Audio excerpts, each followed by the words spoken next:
Pioneer Middle School. This is Milo Matsuda and Jackson Duncan with a new episode of Eagle News. I, for one, have been enjoying those extra lunches. Same. There's so much to eat and chill. Yeah, the lunches have been amazing and really good. Well, we have a new segment. It's called That One Episode segment where Anthony talks about random things that no one particularly cares about. Well, for our first segment, we have Eagle Skies, our weather report. Welcome back to Eagle Skies with your host Luna, and this week I'm going to be telling you about the weather and the moon phases we'll be having this wonderful week. This week will be rainy with a chance of meatballs. That was stupid, try again. Anyways, back to the script. We'll be having rain all week with a slight chance of sun. It's getting warmer slowly. We'll be having an average high of 53 degrees and an average low of 38. The moon phases this week will be a new moon and a waning crescent. Now, speaking of planets, last time on the show, do you know how Uranus got its name? Uranus got its name from the Greek god of the sky. Thanks for flying with Eagle Skies. Back to you, Milo and Jackson. Thanks for the weather report. Now for our comedians to take over. Next is Eagle Giggles. Hello and welcome to Eagle Giggles. I'm here with Samuel Salmons and we're here to give you your daily dose of giggles. Did you know that I'm deathly afraid of owls? No, you never told me that. So anyways, knock knock. Who's there? Stop, bro, stop! You're spooking me out! Sorry. For our next joke, did you know someone in here is an owl? Who? Oh, bro. Why did you make me do that?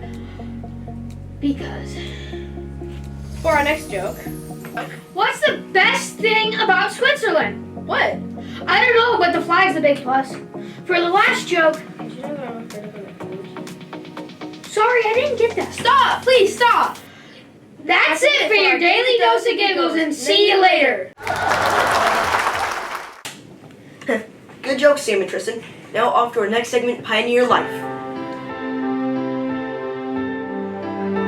What job were you doing before teaching at Pioneer? So I was actually still working in education. I'm looking at the camera? Yeah. I was doing education still. I was working at River Ridge High School. So I was a para last year. I worked with students who had EBD type issues or were medically fragile, those type of things. What is one interesting fact about yourself? I'm a huge video game nerd. That I think people wouldn't know that about me. I think people think I'm just kind of like a jock type of guy, and I do coach football, right? But I actually nerd out on some of the computer games that people play. So, tell me about your choice of style. I go with the simple. I like dark, simple colors. I like to be neutral, right? I'm a pretty big guy, so it helps to not be wearing big, bright colors because I'll distract traffic with orange and yellow because I'm so big, right? No. Does that make sense? Yes, please. Like I can't do the big colors. It's too distracting. Are you the good cop or the bad cop? What do you mean by that? Are you a good guy or are you a bad guy? Depends on who I'm talking to. So, yeah. Now, thanks Pioneer Life. Now we have Eagle Sports with our sports updates. Take it away, guys. Hi, I'm Erica. And I'm Maya with Eagle Sports. On October 24th, 2023, our football and volleyball teams had their last game. For volleyball, both JV and varsity were successful in their strategies and won their games. These were the scores. The scores for the JV teams were close, but they won 2 of their games with 18 in the first, 25 in the second, and 18 in the last game. The varsity team won as well, with 25 in the first game, 12 in the second, and 15 to break off the tie and win their last game of the season. For football, there were no games for the JV to play, but the team still worked hard. Here are the scores. The varsity team worked hard on winning out on the field while there was wind and rain. Overall, the score was 6-24. They didn't get to finish the game because the other team had quit during the fourth quarter. Good job, football and volleyball. This was a great season. Watch out for basketball news in December. #GoSports. Good job, sports teams, and keep up the good work. Next we have Spotlight on, who is interviewing Mr. Farr.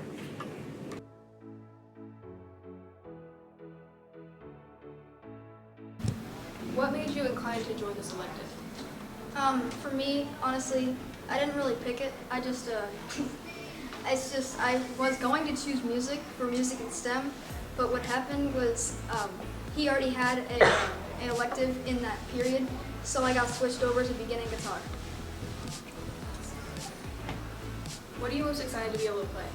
I mean, guitar, pretty much. Song-wise. Well, song-wise, I like to play E and E minor. Thank you. What made you inclined to join this elective? So I got put in home economics and then, home economics, and then I saw them playing the guitar and I was like, ooh, I want to learn the guitar. And then that's pretty much how.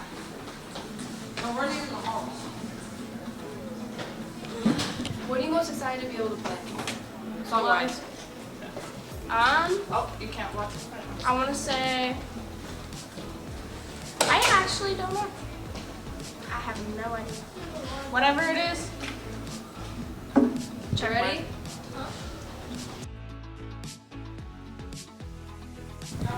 What got you into music? What got me into music was probably when I was like a toddler, listening to my dad and uncles play. I just loved it, and I think it's magic, and that's probably what first got me into music. What are you planning on teaching your students? I want my students to know the basics of playing and reading chord charts so that they can continue learning guitar after this one trimester course. Thank you.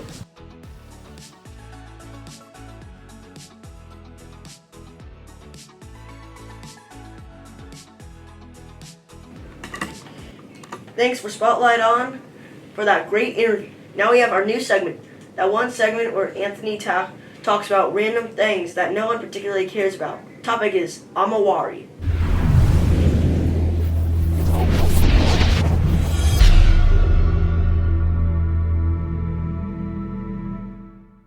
Welcome to that one segment where Anthony talks about random things that nobody particularly cares about, where I talk about things that nobody particularly cares about.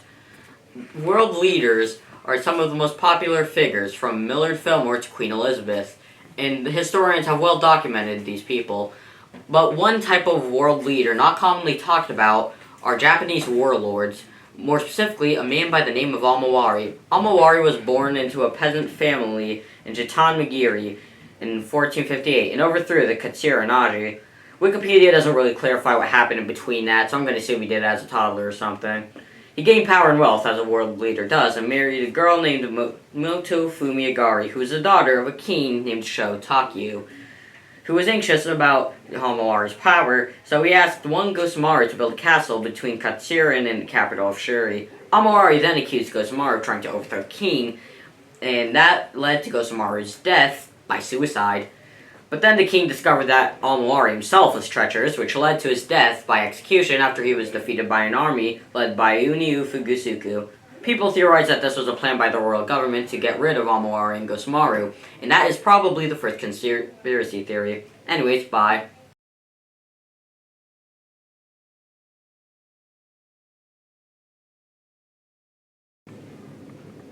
Wow, that was really random. But next we have Guy Smiley. Guess that news story.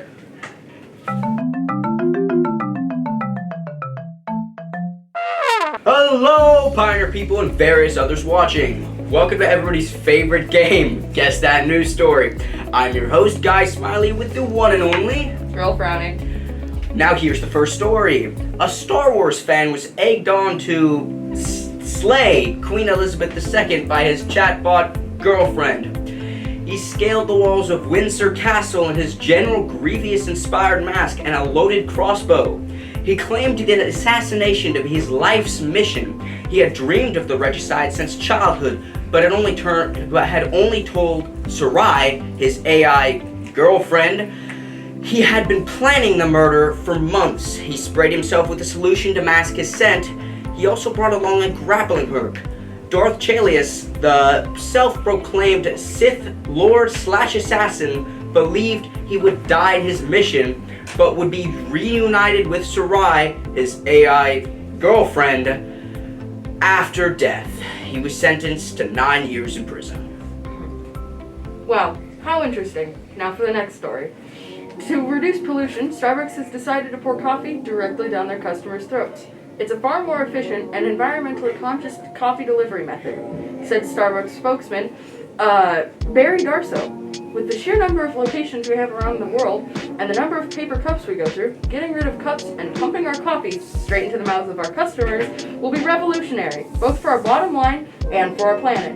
Customers asked for their opinion and seemed unfazed. To quote their new slogan, "Cup or no cup, I need my caffeine hit multiple times a day. Pour it down my gullet, I don't care how badly it burns."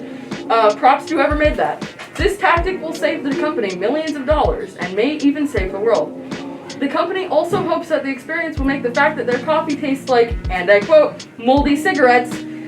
The scheme has since been revised as the company has received several lawsuits. That's all, folks. Hope you enjoyed.